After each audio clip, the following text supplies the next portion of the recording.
Ladies and gentlemen, welcome back to the channel.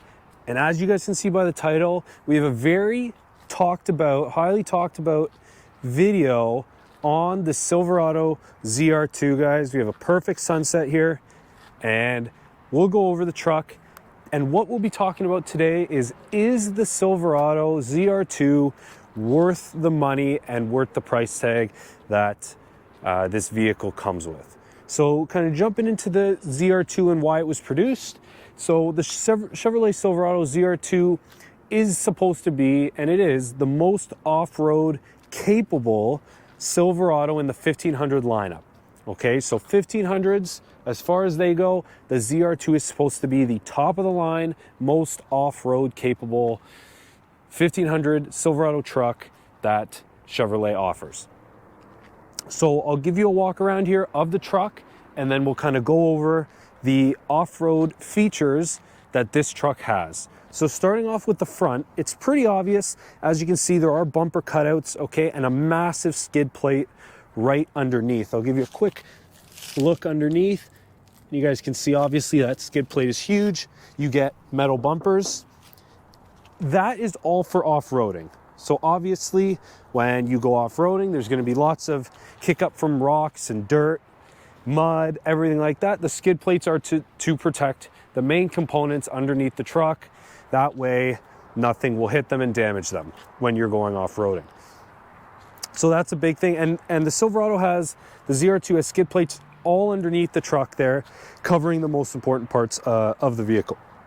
Now, as we kind of come around here, we'll notice obviously you have the bumper cutouts, possibly for fitting larger tires. You still will have to be cognizant of the fact that that little cutout will still hit if you try to run a 35 with any sort of an offset. Or you may have to add the peak bumper spacer, which is what I have on this truck, to space it out a little bit so you can fit 35s. Now, jumping into what else the Silverado offers is, you guys can kind of see it. I'll take you in there, and those are the Multimatic DSSV shocks. Okay, those shocks are supposed to be the most smooth. They're supposed to have the most suspension travel, and they're all specific to the ZR2. So those shocks are ZR2 shocks.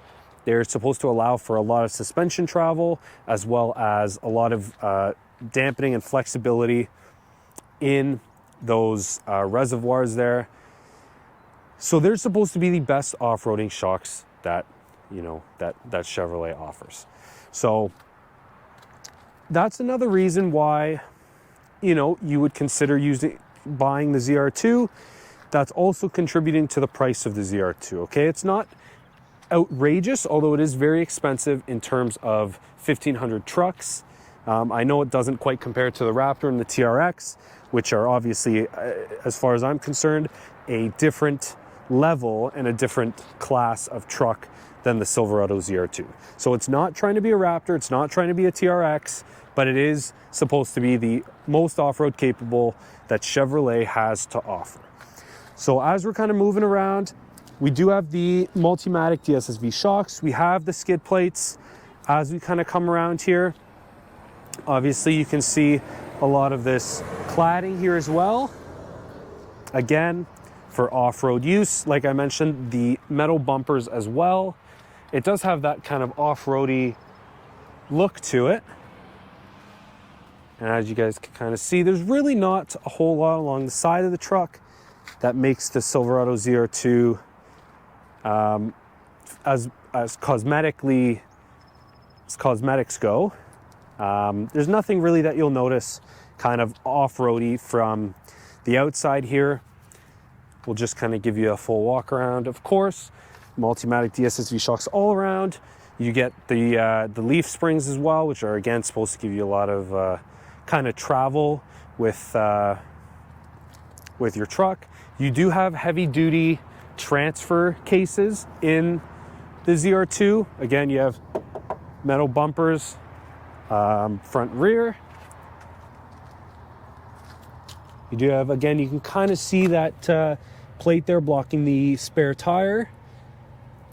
Again, that is another kind of skid plate there that's blocking it as well. You are supposed to have the best clearance, ground clearance, front and rear ground clearance. So obviously, as you guys can see in the other 1500 trucks, they have the exhaust cutouts.